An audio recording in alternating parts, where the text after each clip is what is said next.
नमस्कार दोस्तों, क्या तुम्हें मालूम है कि मैं एक बाबा हूँ, एक अंतर्यामी बाबा।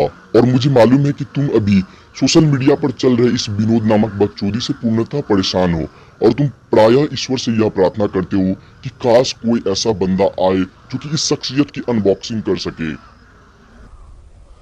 नमस्कार, मैं गिरीश जैन क्राइम अलर्ट के एक और एपिसोड में नई कहानी के साथ आप सबका स्वागत करता हूँ। आज की कहानी है विनोद की। आखिर कौन है ये विनोद? क्या ये वही है जो कि नए बन रहे राम मंदिर का पहला भिखारी होगा, या फिर ये वो है जो कि कोरोना की पहली वैक्सीन बनाएगा? हाँ, मैं समझ सकता हूँ कि तुम्हारे मन में फिलहाल घोरे दौड़ रहे होंगे सवालों के कि आखिर है कौन ये विनोद।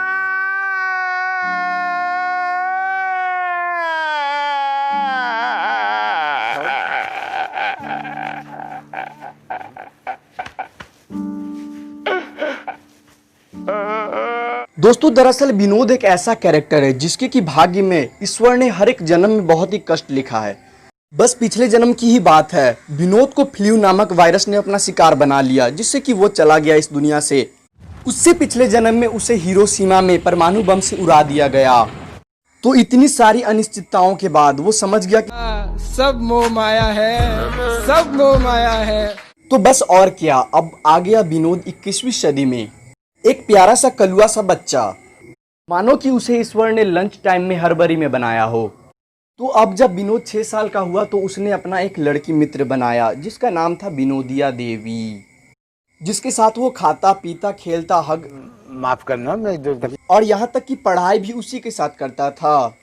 तो अब जब विनोद बड़ा हुआ तो उसे विनोदिया देवी से प्यार हो गया। very very love you baby I love you I very very love you तुझसे इतना प्यार करता हूँ तुझे कैसे बतला। और कुछ समय बाद विनोद ने उसके सामने शादी का प्रस्ताव रखा, लेकिन विनोदिया देवी तो ठहरी ईश्वर द्वारा फुर्सत में बनाई गई एक परी।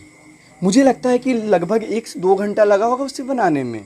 तो और क्या, विनोदिया देवी ने गुस्से में कहा कि ना तुम सुंदर हो, ना तुम्हारा एक बड़ा सा नाम है, तो मैं तुमसे क्यों शादी करूं। और क्या, काट गई। पहले तो विनोद बहुत रोया, गम के समुद्र में डूबता गया, लेकिन गुस्से में अब उसने यह निश्चय बना लिया था कि जब तक तोड़ेंगे नहीं तब तक छोड़ेंगे नहीं। और वो अंदर ही अंदर सोच रहा था कि विनोदिया देवी का, परमाणु बम का, फ्लू का, सबका बदला लेगा रे तेरा विनोद। तो अब वो घर छोड़ निकल पड़ा हिमालय की ओर। उसने पूरे 5 साल कठोर परिश्रम किया और फिर उसके परिश्रम से खुश होकर ईश्वर ने उसे दर्शन दिए। ईश्वर ने पूछा, क्या चाहते हो पुत्र?